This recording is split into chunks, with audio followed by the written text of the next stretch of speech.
Et bonjour à tous, c'est Germain de Webax. On se retrouve cette semaine, comme toutes les semaines, pour un tutoriel PrestaShop. Aujourd'hui, au programme, on va fêter le non-anniversaire. Bah oui, je sais pas si... Est-ce que vous déjà, peut-être vous connaissez Alice au Pays des Merveilles.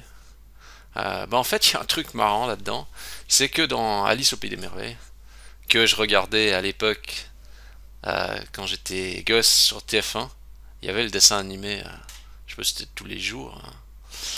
Et ben il y avait un truc vraiment marrant, c'est qu'ils fêtaient le non-anniversaire, quoi, avec entre autres le Chapelier Fou, je crois que c'est ça, je crois que ça s'appelle comme ça. Et entre autres justement dans le déroulement du truc, ah ben euh, le Chapelier Fou disait ah non tu peux pas participer parce que aujourd'hui c'est ton anniversaire, tu n'es pas invité parce qu'aujourd'hui on fait la fête de que c'est le non anniversaire. Et ça m'avait fait vraiment marrer ce truc. Et du coup je me suis posé la question, je me suis dit mais sur PrestaShop est-ce qu'il faudrait pas faire pareil quoi, comme dans Alice au Pays des Merveilles, dire bon ben on va fêter les non anniversaires des clients. Alors en fait ce qu'il y a, c'est que vous avez déjà dans PrestaShop un module anniversaire, mais en fait, c'est-à-dire c'est une mauvaise chose. Ah, mais quoi une mauvaise chose? Le module anniversaire, il est très bien. Il est très bien, mais il y a plusieurs problèmes. Premier problème, je sais pas pourquoi je fais avec ce doigt premier problème, ça doit être premier problème comme ça.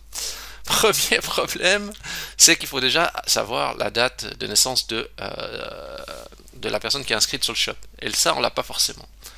Deuxième problème, c'est que est-ce que vous pensez que vous êtes seul au monde?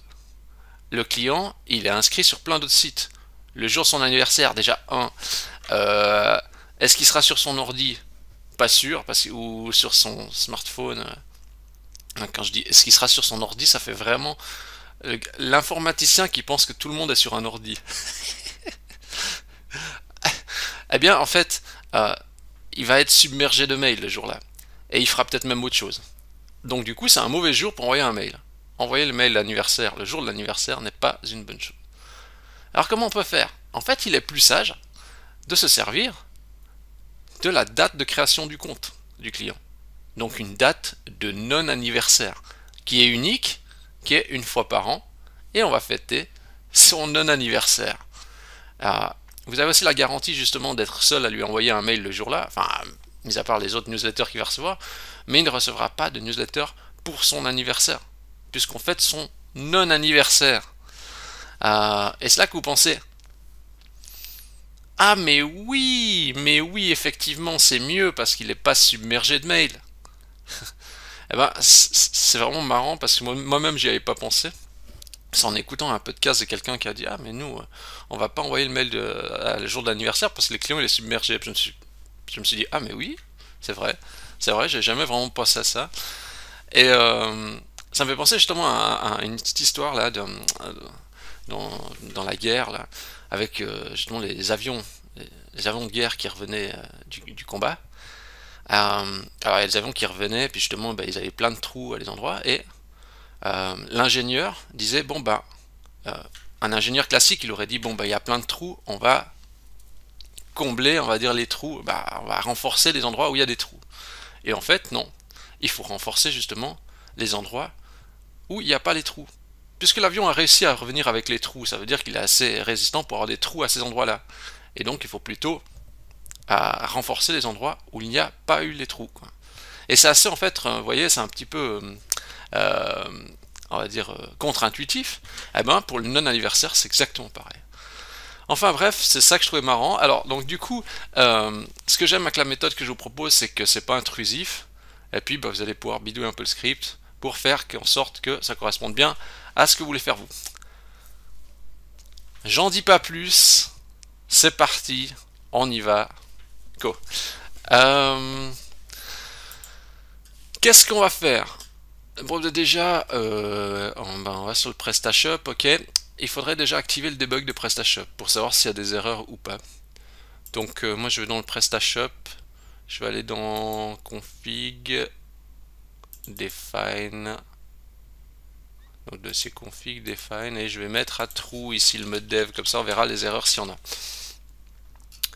Il faut s'assurer que sur votre serveur, la fonction mail de PHP fonctionne, parce que c'est ça que j'utilise là.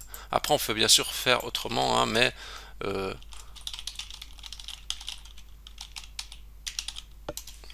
donc il faudra regarder si la fonction mail est activée sur votre serveur, ça c'est important. Normalement en principe c'est actif, hein. Voilà. Bon, alors je vais vous donner le script, voilà. Alors j'ai créé le script donc qui s'appelle No Birthday, que je vais mettre dans mon dossier PrestaShop. En fait, je vais dans mon dossier PrestaShop, je vais aller dans les dossiers modules et je vais aller dans la partie script parce que j'ai l'habitude de faire comme ça. Donc dans module, il n'y a pas de dossier script, mais j'en crée un. Donc je crée script au pluriel parce qu'il pourrait y en avoir plusieurs. Je vais dedans et je colle mon No Birthday. Voilà. Parfait. Maintenant, je vais aller justement dans mon explorateur et je vais aller dans module script No Birthday. En plus là, c'est pas juste ça. Pourquoi j'ai pas actualisé ça? Non, c'était... J'ai vraiment tradition parce que comme j'ai fait le tuto hier, il faut que je mette plutôt la date de hier, non? Non, on va mettre aujourd'hui. En plus, c'est pas le 55 là. Quel chiffre on est là? On est à le 116 dans la partie optimisation classique. Voilà. Ouais, bon bah écoutez, puisqu'on est là, je fais directement l'actualisation dans le fichier. Voilà. Comme ça, tout est à jour chez vous. Le 21 du 1 2021. Ouais, c'est juste. Voilà. Ok. Bon bah ça c'est fait. Maintenant, vous, ce que vous allez faire, c'est que bah voilà, vous avez mis le script là, dedans, super. On va régler la config. Alors la config, c'est quoi? C'est dire ok, depuis quelle adresse mail on envoie tout ça. Alors, idéalement, il faut mettre l'adresse mail par défaut du serveur. Chez moi, là, en l'occurrence, c'est ça. C'est mon adresse mail de test. Après, vous, je sais pas si c'est par exemple info@votresite.com, etc. Vous mettez info@votresite.com. Voilà. Ok, donc j'ajuste ce réglage, donc ça c'est super. Et je vais essayer d'exécuter mon script. Donc pour exécuter mon script, je vais faire comme ça. Je vais taper l'URL mon site, module, script, au pluriel, no birthday, j'écris juste, .php. Je fais ensuite un point d'interrogation, token, parce que j'ai mis un jeton de sécurité, parce que si je fais juste comme ça, vous voyez, ça fait erreur token, parce que je veux pas que n'importe qui puisse exécuter ça. Il faut connaître un token spécial. Donc je fais point d'interrogation, token égale, et token égale le token que j'ai mis ici. Moi j'ai mis ça comme token pour sécuriser le processus. Hop, donc je rajoute mon token, c'est comme ça l'URL en fait est sécurisée. Hop, j'exécute. On stoppe tout, c'est le message qui s'affiche. C'est normal parce que je voulais pas que des processus se lancent sans votre approbation. Alors, qu'est-ce qui se passe là? En fait, si on regarde notre script, il fait ceci. D'abord, je sélectionne les inscrits à la date du jour. Les clients inscrits à la date du jour. Alors là, moi, ce que j'ai fait, c'est j'envoie... regardez, je fais ça. Je sélectionne tous les clients qui ne sont pas supprimés, qui sont actifs, et dont la date de création, donc ça veut dire le mois et le jour correspondent à aujourd'hui, mais que ce n'est pas l'année en cours. Ça veut dire c'est pour éviter que le script s'exécute aujourd'hui et qu'il envoie quelque chose à quelqu'un inscrit aujourd'hui. Donc ça veut dire que quand le script s'exécute, il va sélectionner il va faire l'opération sur tous les clients inscrits l'année passée. Donc ça veut dire qu'il ne va pas faire ça sur l'année courante. Enfin, l'année passée ou les années d'avant, mais pas sur l'année en cours. Parce que si le script va s'exécuter chaque jour et qu'on prend justement les clients inscrits justement avec la date du jour, ben on risque de prendre les les clients d'aujourd'hui, quoi. Et puis en plus, il faut pas que justement ça soit si le client s'inscrit aujourd'hui, puis demain il dit c'est la fête de ton non-anniversaire, ils vont se dire ah, mais on reçoit tout le temps des mails, quoi. Alors moi j'ai fait comme ça. Après bien sûr vous pouvez adapter la requête en fonction de vos préférences. Moi je me suis dit je fais comme ça parce que je trouvais ça bien. Ici vous avez un dump donc qui permet de voir le contenu. Donc je vais décommenter ça, le dump. Ça me permet juste de voir un petit peu qu'est-ce que ça fait. Donc ici je vois que dump me renvoie rien, ça veut dire qu'il me trouve aucun client. Alors comment je vais faire, c'est que ça veut dire que logiquement dans ma base j'ai aucun client inscrit au 21 du 1 dans les années précédentes. Ok, alors pour m'en assurer déjà juste pour tester un petit peu le concept, je vais aller dans phpMyAdmin. Donc phpMyAdmin, qu'est-ce que c'est? Je vais vulgariser, en gros c'est le fichier Excel qui compte un fichier Excel, une base de données qui regroupe toutes les informations du PrestaShop. Donc sur votre hébergement, vous avez un accès phpMyAdmin, vous pouvez les regarder dedans. Attention, ne touchez pas n'importe quoi. Si vous supprimez des éléments, etc., ça peut être critique. Donc il y a une notion d'intégrité là-dedans. Donc on essaye d'être méthodique dans ce qu'on va faire. On va rechercher la table Customer, qui est la table de nos clients. On va aller dedans et on va regarder qu'est-ce qu'il y a. Alors on voit la date, en fait, on en a une au 9 du 12. Donc voilà, si le script s'exécutait, on va dire le 9 du 12 2021, eh ben, il serait capable d'envoyer un mail à ces adresses-là. Mais là, il ne trouve rien, ce qui est normal, puisque aujourd'hui, à la date du 21 du 1 2020, bah, on n'a rien, quoi. Je vais changer, déjà, je vais faire un petit truc, je vais mettre...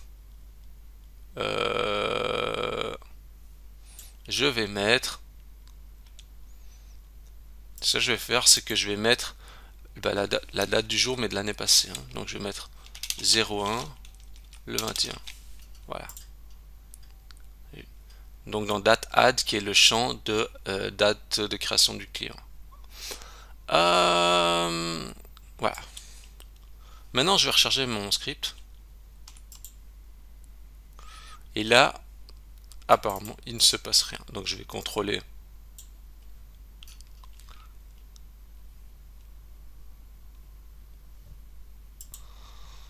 L'élément que je vois, c'est qu'en fait, ici déjà, cette adresse n'est pas active. Vous voyez, j'ai dit je sélectionne tous ceux qui sont actifs. Bah lui, il n'est pas actif typiquement.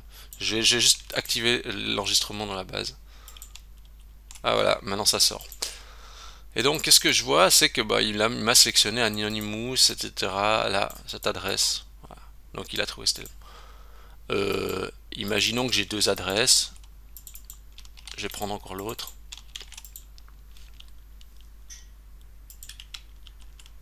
Vous voyez, j'ai deux éléments dans...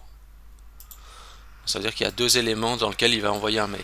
Ça, c'est juste, ça permet en fait de voir un petit peu l'état de situation. Par exemple, si vous exécutez un jour, ou par exemple la date du jour, pour vous rendre compte aussi combien vous avez d'adresses mail, etc. Ouais. Sur lequel l'envoi va se faire.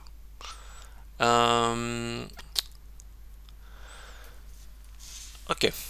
Ici, bien sûr, il s'agit d'un exemple basique, donc à prendre avec des précautions, quand même, à voir aussi combien le serveur que vous utilisez peut envoyer de mails par jour et par heure. Donc ça, c'est des choses à voir.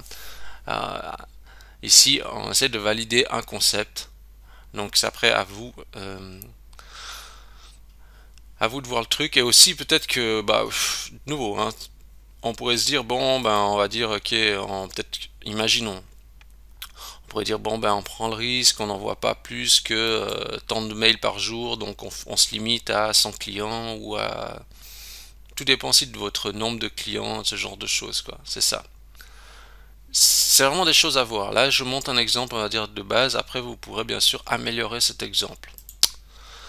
Ok, donc ça me dire j'ai deux adresses, donc ça fonctionne. Imaginons par exemple qu'on mettrait la date du jour. Hop, date add. Je mets la date du jour, le 21 du 1. Normalement, il devrait y avoir plus qu'un enregistrement. Oui. Regardez, il n'y a plus qu'un enregistrement, donc il n'y a plus que l'adresse pub. Pourquoi? Parce que, en fait,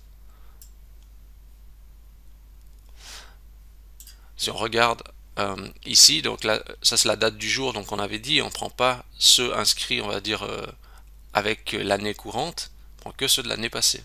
Pour pas que le client il vienne de s'inscrire, perçoive déjà super, c'est votre non-anniversaire.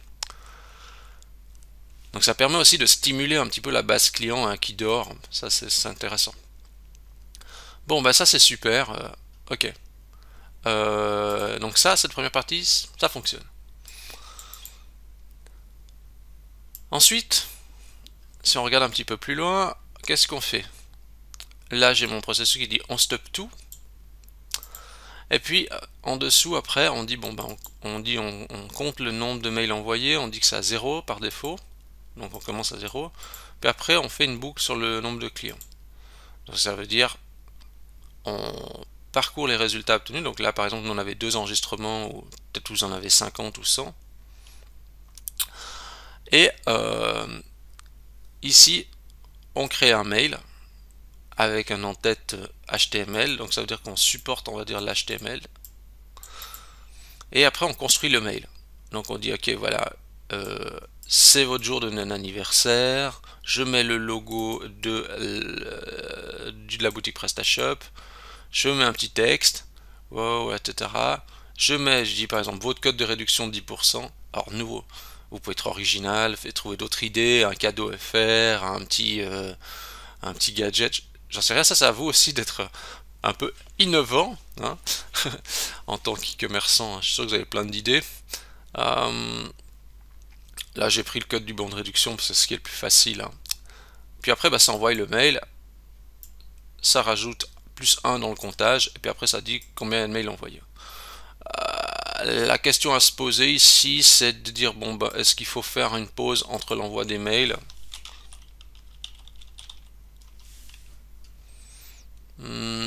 Comme les serveurs sont mutualisés, si on fait une pause, on envoie des mails, parce qu'on peut faire une pause, on dit ok, on fait un sleep à la fin. À la fin de la boucle, un sleep d'une seconde par exemple. Mais si vous avez 300 mails, puis ça fait 300 secondes d'attente, le serveur mutualisé risque de faire une erreur qui dit ok, il n'y a pas eu assez de temps d'exécution, par exemple.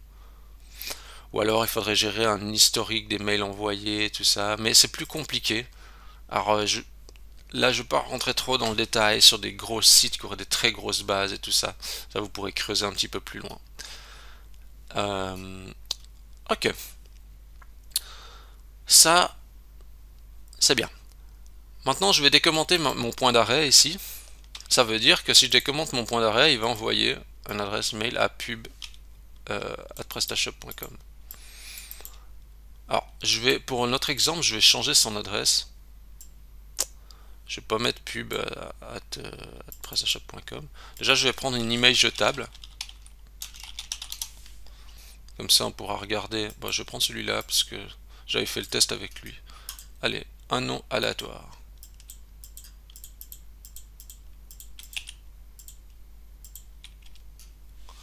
Pourquoi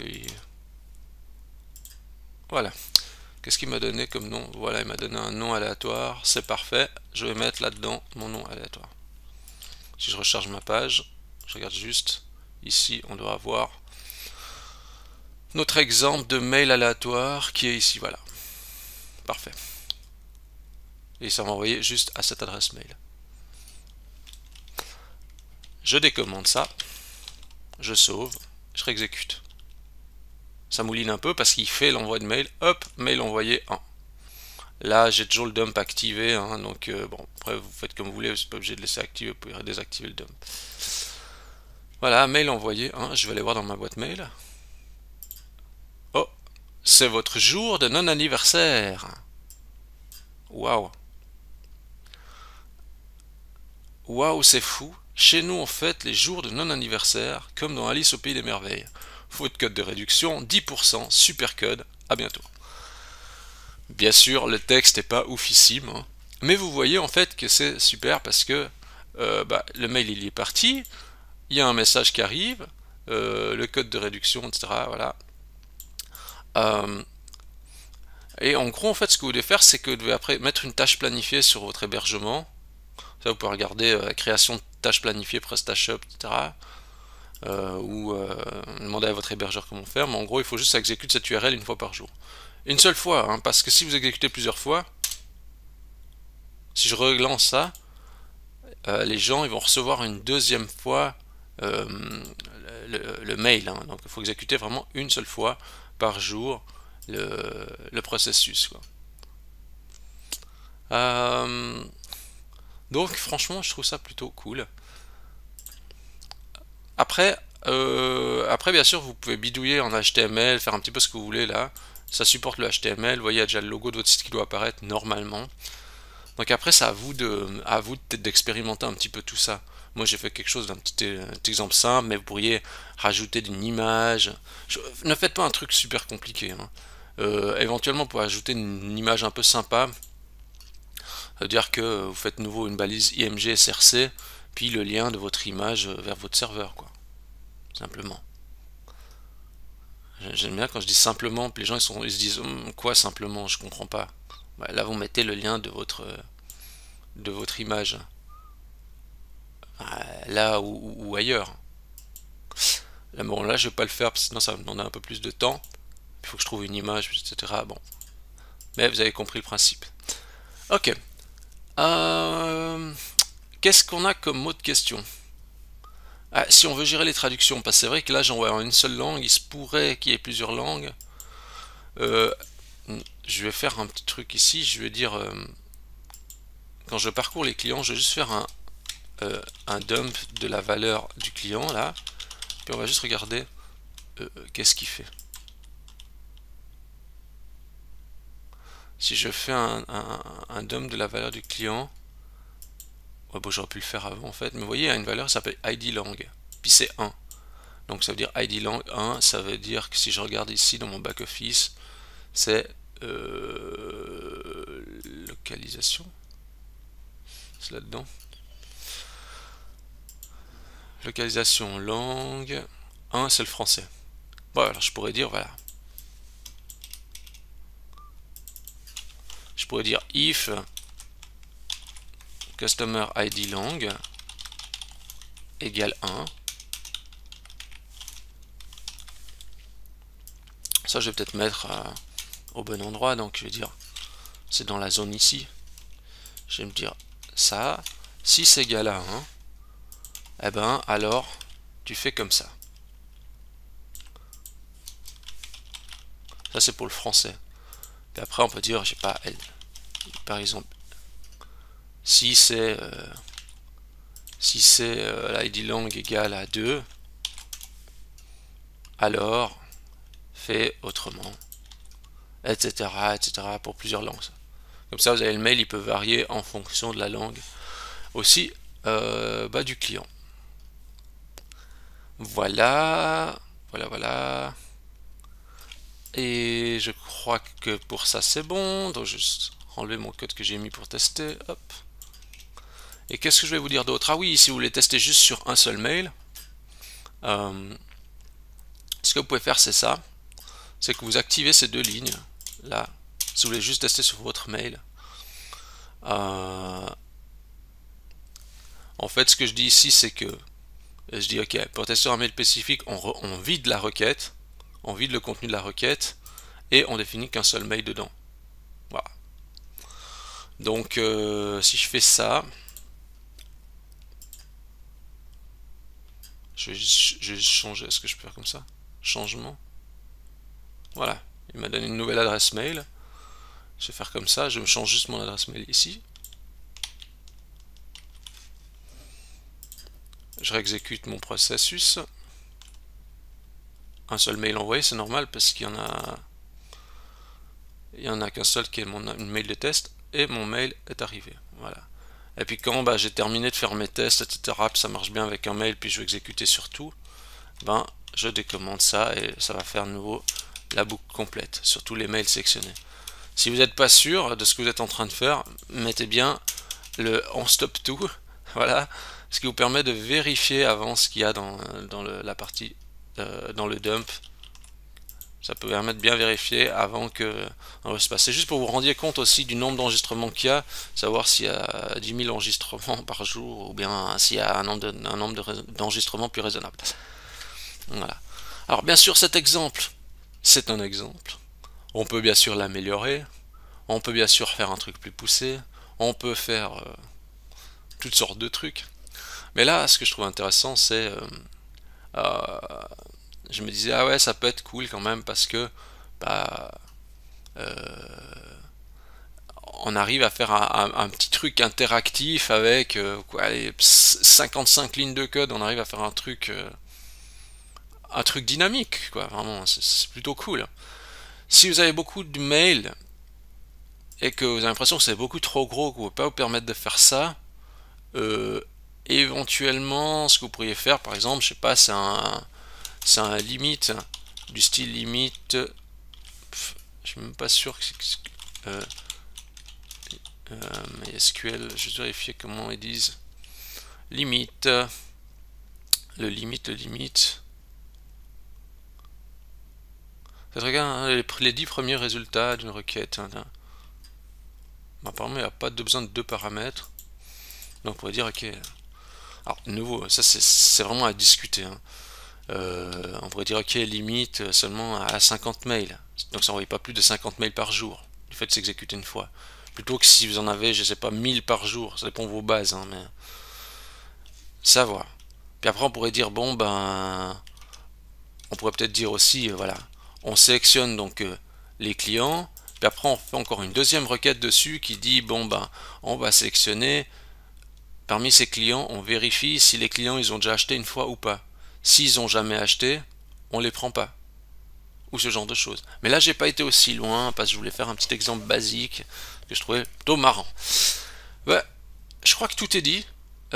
J'espère que la méthode euh, non anniversaire Alice au Pays des Merveilles vous aura plu. Si c'est le cas, je vous invite à liker la vidéo.